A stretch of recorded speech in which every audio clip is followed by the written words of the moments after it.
Hello, everybody out there in podcast land. Welcome to another edition of This Week in Cleantech. You might know it as a 15-minute roundup of the biggest stories in climate and clean energy each week. Today is Friday, October 10th, 2025. We do have a special guest on the horn this week. Alexandra White from the Financial Times just received the rundown from our producer, Brian Mendez. She'll be joining us shortly. If you don't know my voice, I'm Factor This content director, Paul Gerke. I am joined by Cleantech commentator Mike Casey of Tigercomm, who is treating a BFD like an NBD right now. I've got to give him all the credit in the world. This guy is hardly 24 hours removed from the operating table, and he's on the show like it's nothing. Mike, I gotta say, just by talking to you before we started taping, that I think my baseline might be lower than you post-surgery. I'm just saying. Thanks, pal. Listen, thank you. Got my hip replaced. I was able to cheat a little because I had this done once before, and so much to be grateful for. You know, you live in the greatest country on earth. You got access to great medicine. Great home care with my spouse and partner, and so many well-wishers. So, you know, look, it's just so many people have much bigger problems than I do. And this is, this is just slowing down a little bit. So I gotta leave my beloved jiu-jitsu alone for 4 months, but I'll be back on the mats in 4 months. But I do want to say, so thank you, Paul. Really appreciate it.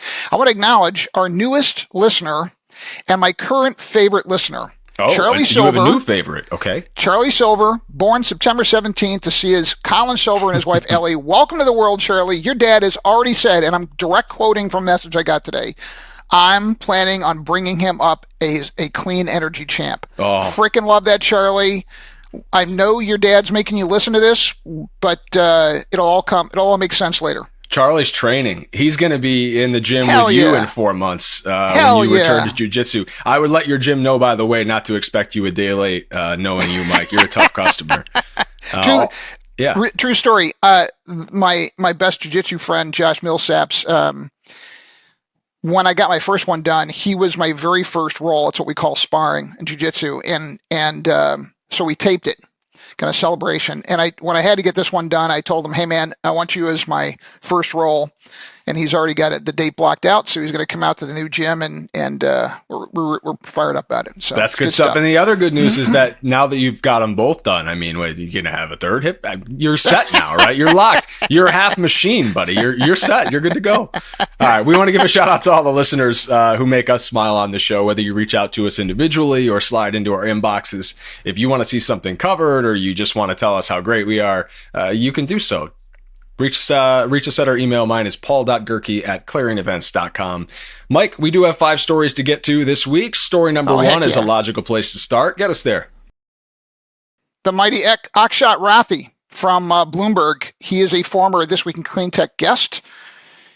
China's clean energy exports are beating U.S. fossil fuels. I want to say that again.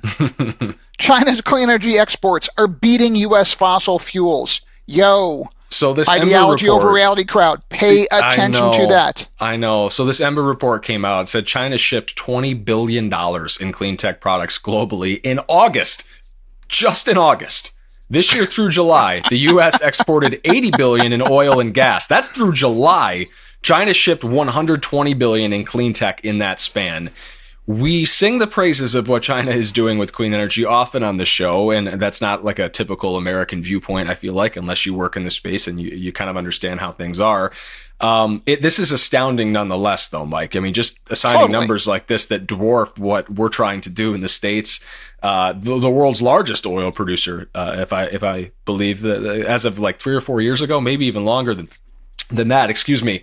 In 2024, the U.S. hit a record high in its oil exports. China's clean tech exports were still $30 billion higher. Mike, I don't know what to make of this. China's exporting more panels than dollar earned at this point because they're so cheap. What did you take out of this? So I just, maybe a meta note first. Yeah. I had a listener say, be careful not to veer into partisanship. And I want to be very clear. Yeah, I'm a political independent.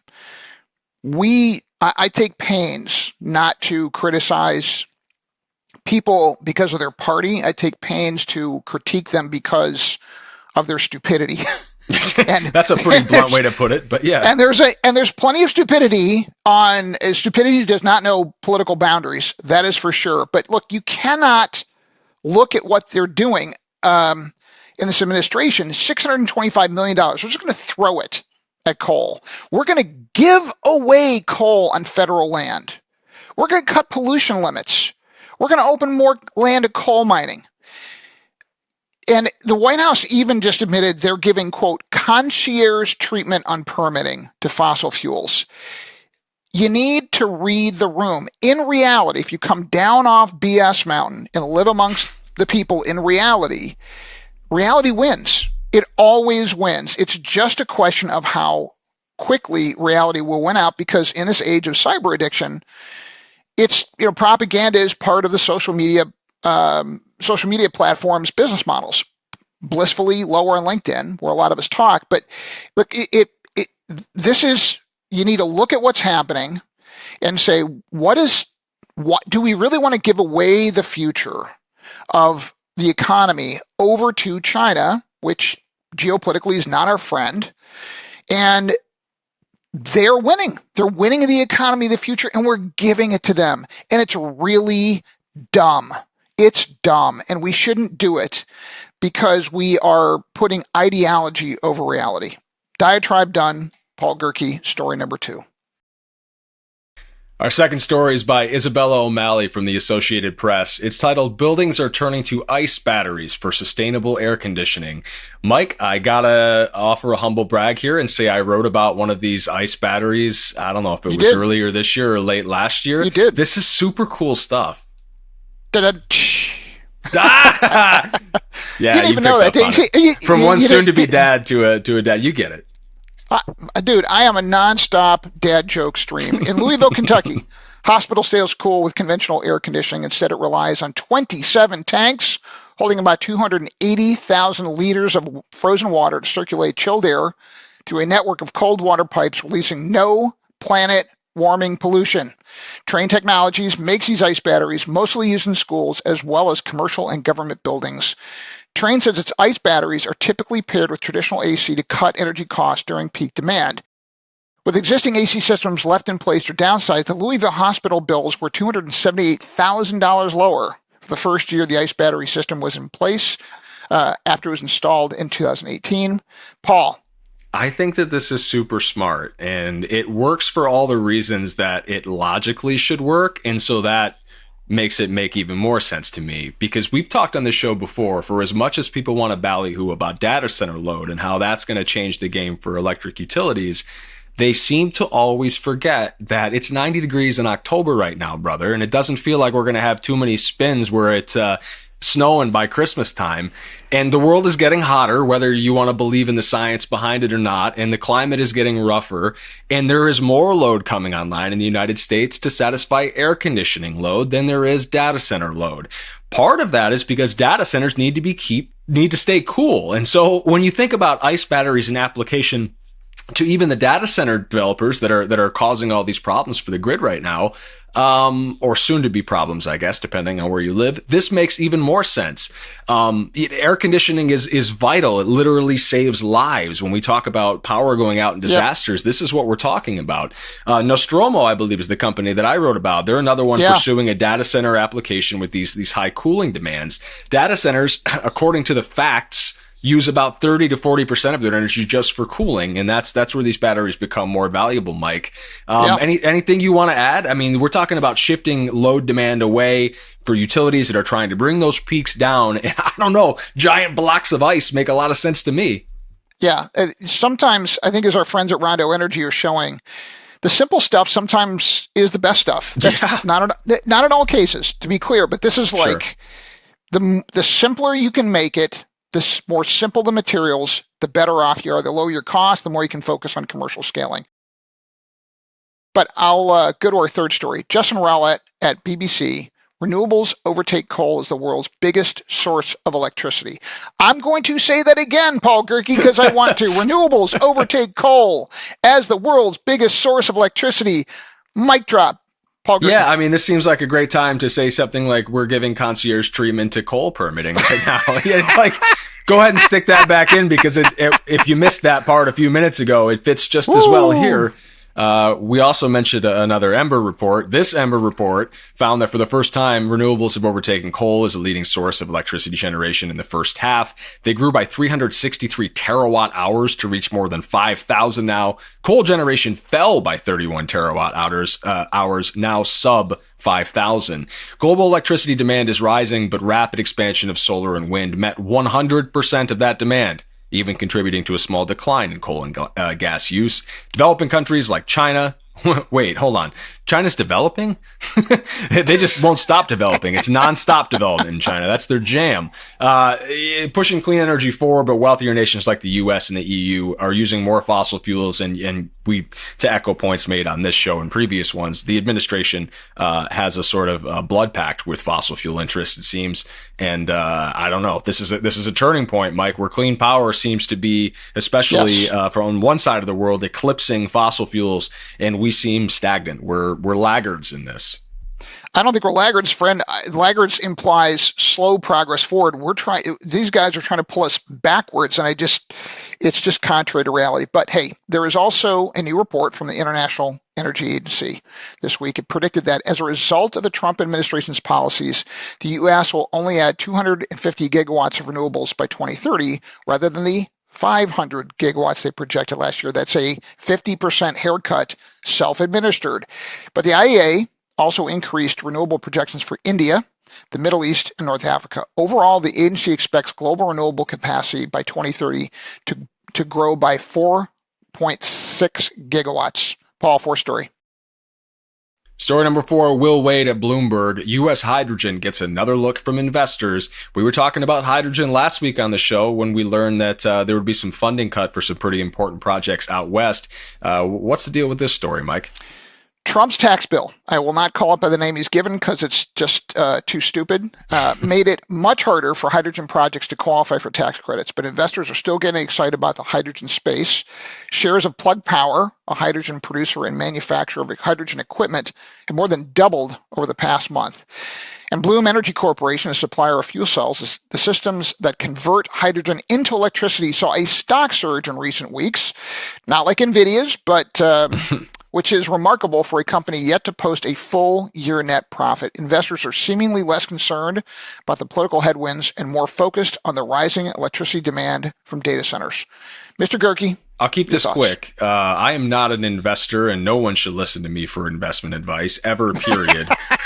Especially because I was one of those guys that really believed in Plug a few years ago when that stock was on its way up, and it seemed like what they were doing was going to change, you name it, long-range aviation, all the other hydrogen applications, microgrids, etc. And I don't know if you still hold any Plug shares, and you don't have to reveal as much if you do, but whatever I held has been shot straight into hell and is like 1/100th of what it used to be. I think I have literally like a handful of shares of Plug. And when you say it's doubled in the last week, it's really easy to go from 1 to 2. I don't know what the actual numbers are, but let's hold our breath a little bit on this. Hydrogen feels an awful lot to me, a few years in this space now, like people talk about nuclear, where it's always a few years away, and we're right around the corner from this big innovation that's going to make it happen. And Wall Street is kind of on that fence too. Analysts have raised doubts about Bloom's underlying business, prompting some recent downgrades and sell ratings. And I don't need to tell you any more about Plug. We know what that stock has been through in recent years. But I digress because we have a guest waiting to speak. Mike, tell us about it. We do, and I'm going to give you my no pen so you can try out to be Jim Cramer Jr. Because, dude, you got what it takes. You got the looks, thanks, you got the hair that you pay. Just you like can make it work. Kramer's. Yeah, nails it. Got that flowing lettuce up top, just like Jim Cramer. We've made a new enemy on the show. Awesome. Alexandra White, thank you for coming on. As you can see, we're deadly serious on this show. You wrote in the Financial Times, private equity bets big on utilities. I think this is a very, very interesting story, and I think you're on to something trend-wise. People haven't read this story, which we want them to do. What's the bottom line takeaway? Yeah, I think the takeaway is that as energy costs rise, particularly electricity costs, utilities are becoming more of an attractive investment opportunity for private equity firms, and private equity firms have in recent months have been taking steps to acquire utilities, and some of that has come with some community opposition, but most recently, a state regulator approved the BlackRock's Global Infrastructure Partners acquisition of Elite, which is the parent company of Minnesota Power, which is a northern Minnesota utility, and that Minnesota state regulator, they approved that deal even though there was community opposition to it. So it could be a bellwether to what could come for more private equity acquisitions in this sector. Alexandra, to me, that's the thing that stands out the most. When I saw that news come out of Minnesota earlier this week, it comes with it this like very logical caveat, which is like, should we be commoditizing access to electricity, especially at a time when power prices are increasing everywhere and we need that air conditioning like we talked about on the show? And you're reporting, what was the general consensus as to whether or not this is something that's ethical and we should be doing, whether it's in Minnesota or anywhere? Right. So some have said that some analysts I spoke to and investors said that if it's a regulated utility, the regulator is going to sort of be the mediator between corporate interests and like the ratepayer interests, and so that even in the case with Minnesota, there was talk where the where there was an agreement that they wouldn't raise prices on consumers to pay for the deal. But it does. Some are worried that this could create an issue because BlackRock and other private equity firms are typically tend to be short-term investors, and they want to recover their costs and make a profit. And so a lot of people are worried that this could become an issue with people who need electricity in order to live. It's a big public concern. Alexandra, I remember, I'm dating myself here as the old dude on this on this lineup, but I remember when I first started my career, utility watchdog activism was quite big in a lot of places. It came out of the 70s, and my experience, I've left the advocacy community long ago, but as I observe it from a distance, it's really withered. Like there just seems to be very few states where there's like 2 or 3 public interest groups, and they're really pushing hard for fairness for ratepayers. And in your reporting, did you find a scarcity of people to talk to? I'm not trying to get in your reporting business, but to me, that's kind of like a bellwether, Yeah.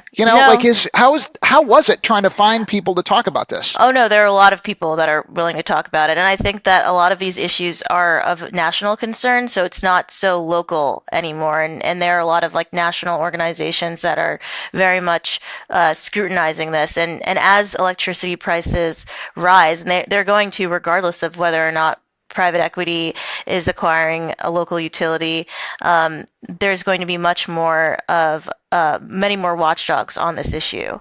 Interesting. One more thing, if we can squeeze it in, Mike. To me, there's like a double-edged sword for this too. And I run into the same quandaries with hyperscalers because they bring such deep pockets that they can sort of, I don't want to say take shortcuts, but they can get stuff done that a lot of other places can't. And so when you sort of apply that logic to a small northern utility that suddenly has the backing of a BlackRock, you're like, okay, well, maybe we can actually build the grid out to get it where it needs to be because there's these billions of dollars in capital involved in this now that there wasn't before. Is there a silver lining that you see in any of this? In terms of the fact that they'll have more access to capital. I guess that's Yeah, to me the and- thing that stands out as being like maybe a good thing. Yeah. So that is what some are saying, that this could be beneficial for the utilities to have more access to capital so that they can attract, data centers and other businesses that have large loads, and that could be beneficial to the economy. That's definitely something that I'm hearing. And not to harsh on our friends in the utility industry, because I'm not anti-utility, the bottom lines that are impacted by loading up the load are utilities. Let's be very clear. They're not saying, hey, it's really good for the economy. Yeah, but it's really good for you first. I think we should just acknowledge that. Okay, Paul, we need to go to our Cleantecher of the week, and I want to add one Cleantecher of the week to the one we've got. A bonus Cleantecher of the week. Bonus Cleantecher. All right, so let's do mine first, as is the norm, and then you could slide in with the bonus Cleantecher of the week. All right, let's do the first one. Number one, Baltimore-based Kevin Stanley. So this guy was featured in a Bloomberg story. Kevin is blind. He survives on disability payments. He says his energy bills are now 80% higher than they were 3 years ago. It demonstrates that ripple effect of data center buildout we were just talking about. Kudos to Yann Brandt for recommending this Bloomberg story, and shout out to Kevin Stanley, our Cleantecher of the week. And I want to add, bonus round Cleantecher of the week is none other than former California Governor Arnold Schwarzenegger. He went to the Vatican on a mission, as he described it, to, quote, terminate fossil fuels. There it is. So we're putting Governor Schwarzenegger on as another Cleantecher of the week this week. We are clearly living in a bizarre universe, Mike, where like this is the roles that these characters play in our lives now. The Terminator is going to the Vatican to stomp out fossil fuels. It's an effing Mad Lib, man. Anyway, shout out as always. I'll steal this one. Brian Mendez, appreciate your patience. Alex Peterson, Claire Quirin for helping us identify this week's stories. Claire actually stepped in Brian's booth last week. A double shout out for that. And extra thanks to Alexandra White for joining us on This Week in Clean Tech. If you like the show, subscribe, give some feedback, maybe share a story suggestion. You can read all the articles we discussed this week. Just click the links in the post on Factor This or in the episode description. Also want to thank Alexandra White for coming on, putting up with our dad joke stream of humor, and doing a great job. Great story, Alexandra. Thanks for coming on. We want to have you back on again if you'll put up with us. So, all right, listeners, we'll talk to you next week.